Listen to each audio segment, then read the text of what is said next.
Just rub it in. Yeah, literally, there was a rub on that steak. I know. A delicious rub marinade, yeah. Oh, man. I also cook from the heart, but it doesn't turn out like those dishes. I don't know what I'm doing wrong. But usually ends up in my heart. Because usually About if it's 2 that hours good. later. Oh, boy. I'm going to have to look into the newsroom to see if we have any more of that ribeye out there. Okay. Oh, if only. Woo. Man. Okay, enough about food. Let's talk about the weather. Yep. We're looking at some gusty conditions out there. Another beautiful view from Navajo Lake. You can see that's a little bit hazy. Normally we'd be able to see the San Juan Mountains from here, but the wind's been going, picking up some dust, and that's why we have that haze out there. Buffalo Thunder, Pueblo Poake, as we look toward the east in the Sangre de Cristo Mountains.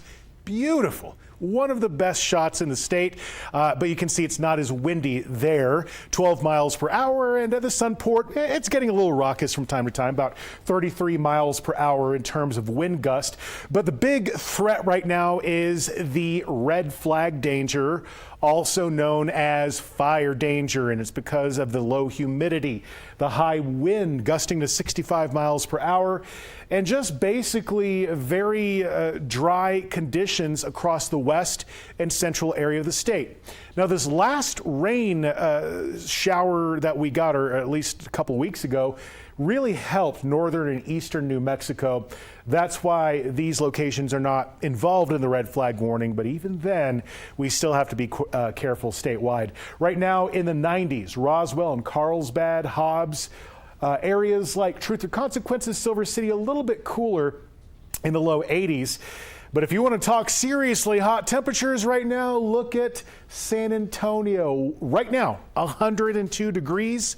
So it's starting to look a little bit cooler here in New Mexico, isn't it? And it's going to be staying that way, at least for the rest of the evening. I'm anticipating mostly clear skies across northern areas of the state. But tomorrow, once again, another red flag warning across the west and central areas of the state.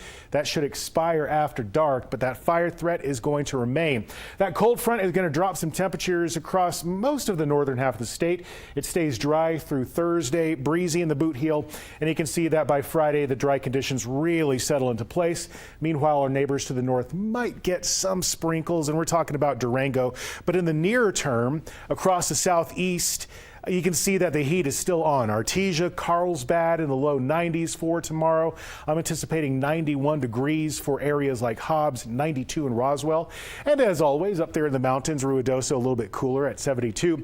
Over there in the southwest, in alphabetical order, we're looking at areas like Deming and Hatch in the mid 80s, getting a little warmer in Las Cruces. But places like Quemado and Reserve, Silver City will be in the 60s or 70s. A little bit warmer for Socorro and Truth or Consequences. That 7-day forecast still remaining dry and pretty hot for this time of year for Roswell.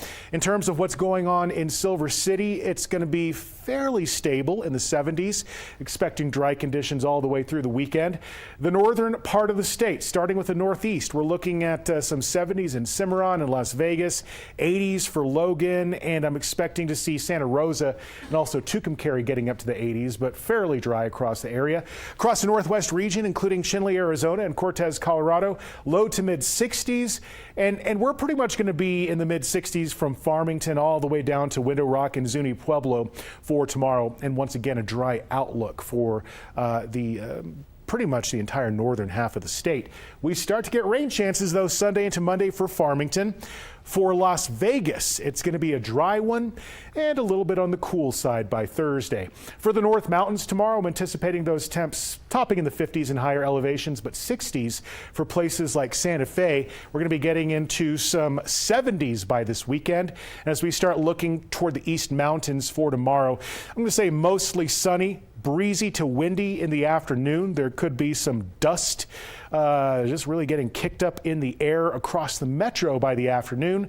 But then we start heading into gentler conditions as we push toward the end of the work week. So you'll see that we have another red flag warning tomorrow, but looking pretty good for the weekend.